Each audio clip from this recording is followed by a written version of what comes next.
Good day, sir and ma'am. My name is Gladys Armada Desierto, 43 years old.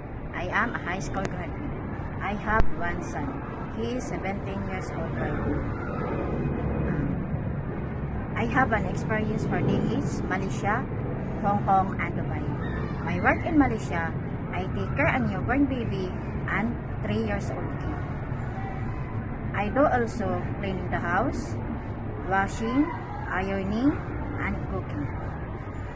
My work experience in Hong Kong, I take care of our dogs, and every morning I assist my employer for all the things for playing the golf. I do also ironing, washing the clothes, and cleaning the house. And I help also to my coworker for her job after finish my work. My work experience in Dubai for 2 years also. In White Spot Cleaning Company as a cleaner for cleaning villas and hotel. Madam and sir, if you hire me, I do my best to earn my job so that you can feel happy for me and then you're satisfied with us such your domestic helper. Thank you. Good morning.